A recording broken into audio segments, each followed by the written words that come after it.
नमस्कार, तुम्हा सर्वांचं स्वागत आहे तुमच्या लाडक्या आजीच्या खाऊया चॅनल मध्ये। आज आपण श्रीखंड कसं करणार आहोत ते बघणार आहोत। श्रीखंड करण्यासाठी मी आता तुम्हाला दह्याचं विरजण कसं लावायचं ते एक दिवस आधी करायला लागतं, म्हणून ते दही आता मी लावून ठेवणार।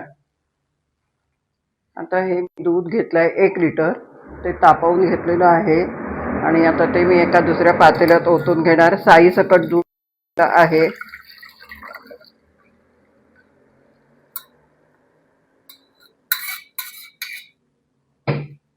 त्याच्यात मी 2 चमचे ताकाचं विरजण लावणार आहे। ताकाचं विरजण लावलं की लवकर विरजण लागतं, दह्याचं विरजण लागत नाही चांगलं, आणि ते ढवळून ठेवून देणार।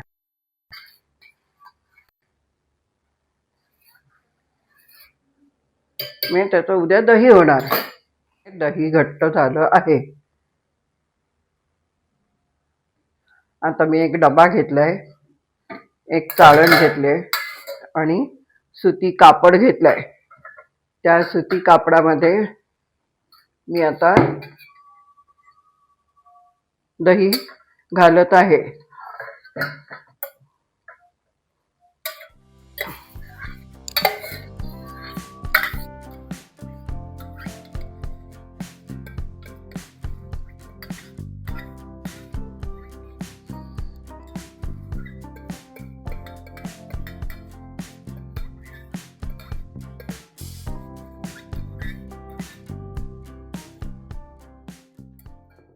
हे आता घट्ट बांधून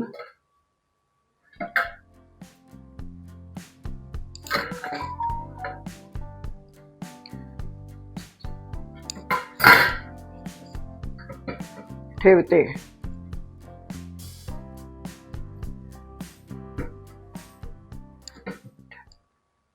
त्यातलं पाणी सगळं निघून जाईल।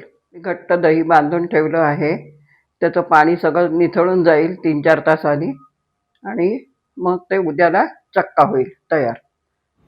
आता आपण हा चक्का तयार केला, ते काढून घेते।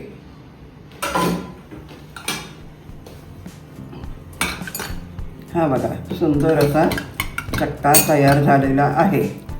तो आता मी एका बाउल्समध्ये काढून घेते।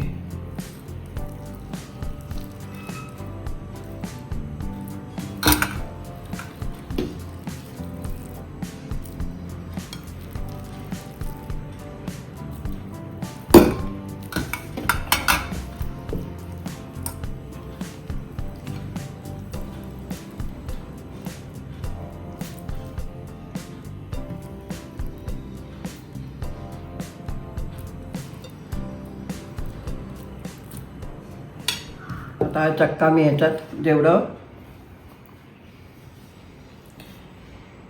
जेवढा चक्का आहे तो काढून घेते एका भांड्यात।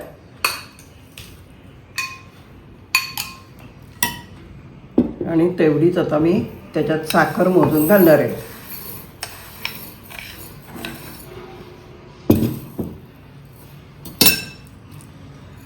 साखर घालते, नंतर साखर चांगली ढवळून घेते।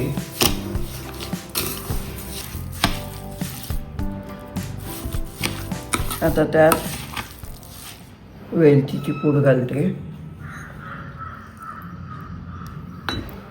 आणि केशर दुधात भिजवून घेतलेलं आहे ते घालते, म्हणजे रंग येतो।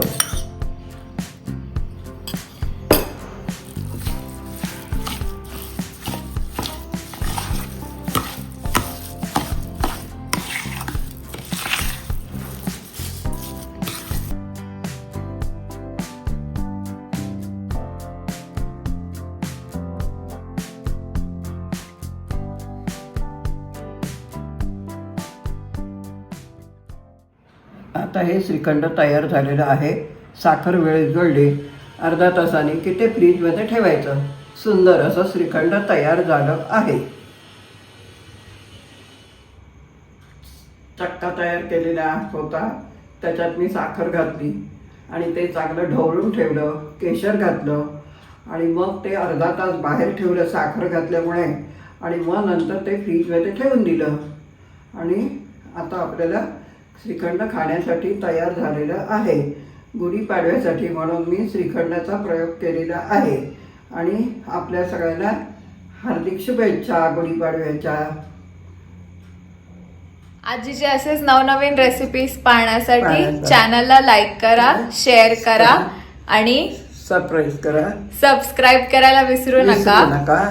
आणि असेच नवीन नवीन एका व्हिडिओ मी पुढे तुम्हाला दाखवणार आहे. आणि बेल आयकनला क्लिक करा म्हणजे तुम्हाला आमचा लेटेस्ट व्हिडिओ लगेच मिळून जाईल. Bye bye. बाय.